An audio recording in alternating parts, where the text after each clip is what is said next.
a useful technique when you are painting inside of Harmony is to first establish your colors. I have an outline color, then I have my main base color, skin, then I have a highlight color and a shadow color.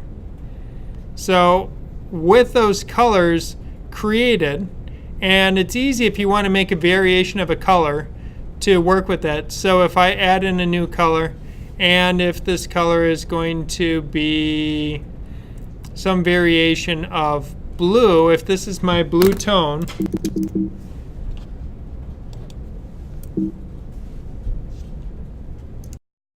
so I've created my base blue tone. You'll notice it gives me options over here. When I'm doing highlights and shadows, often what I like to do is to switch over to HSV instead of RGB.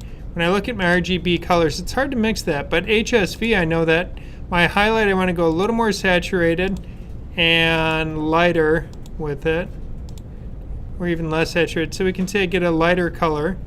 Oh, I forgot to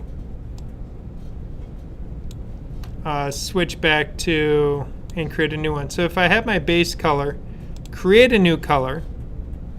This new color will be my base highlight. And now using saturation, pull that down, it gets a little bit lighter. Value, we can go a little bit lighter. And then I can go back to my base color, hit plus, and now I can darken the value. You see how it's going darker. I can pull the saturation down if I want, darken it up a little bit more. This would be my base shadow. So now I have my three colors. The naming seems to be having issues in my color window there. Base highlight. Base shadow.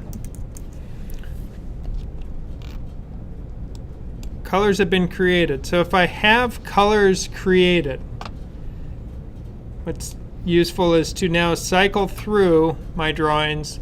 Base, if I start out with my base color and click, it's blue, hit the square bracket to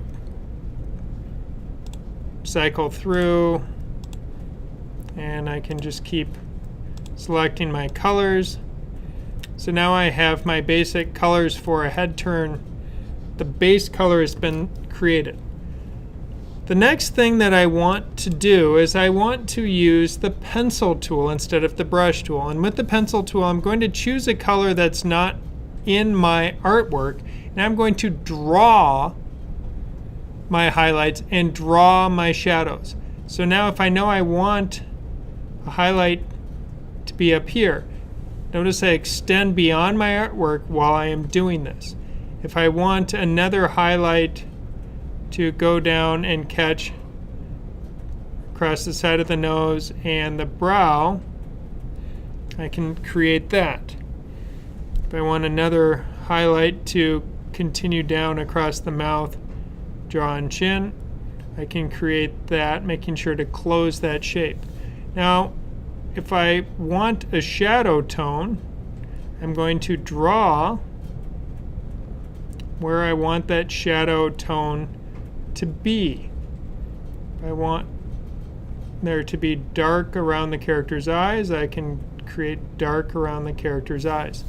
With those lines created, you'll see what's very easy. And now ideally what I do is I go through each one of the drawings and draw my highlights, draw my shadows, get that all in. And then I will go through very quickly with the paint bucket, and I can start filling in my highlights and shadows. So now I grab my highlight paint bucket and click on my highlights, grab my base, shadow, not base, and start filling. It's often useful to zoom in. Right now, my tool is remembering that I said close large gaps. If I leave it at close no gap, then it won't leave those little extra corners sometimes filled in correctly. Once I've done this, now I can very easily just go through. Very easily being I have to be accurate with my mouse. Interior shadow areas are a little bit trickier to sometimes find or to click on that path, but as I click on this path, I am now able to select. But if the path can extend outside my artwork, you'll see very quickly how I can just touch it and it goes away. Now with my drawing, if I again move to my next frame, square bracket, if my pencil tool allows me to, and again, it's much easier if you choose a color that's not in your artwork. So I bring a selection out. If I can bring my highlight line outside, it's going to make my job filling things a little bit easier.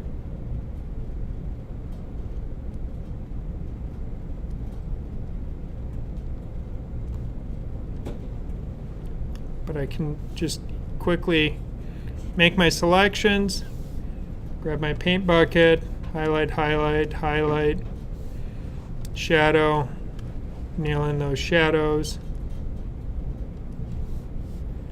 and then just grab my select tool. When the lines extend out, super easy to select. If they don't, then you just have to be more careful or zoom in to make your selection process easier.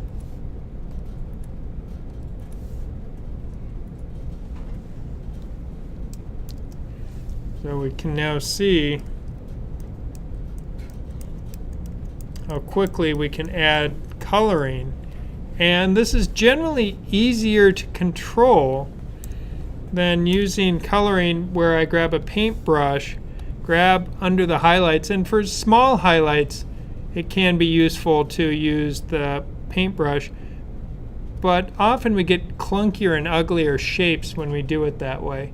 And if I'm trying to paint in up near the edge, it's hard to control that shape without obliterating the existing outline that I already have in my artwork. So knowing that, if I'm doing something small, it works out well just to use the paintbrush. But for my large areas, it's decidedly faster to create your marks and to create your shapes that you're working with utilizing the pencil tool, and then you can quickly fill those spaces with the color of your choosing, because then we can so easily select and get rid of those marks. It's just the interior ones pose a little bit of time lag or time delay. So deforms painting extra views so that you can work with your character. So while your character is doing it, it's a feat of mighty gymnastics. You have more options as you work with it. Because at the end of the day, what we really want is to be able to use your character to tell a story.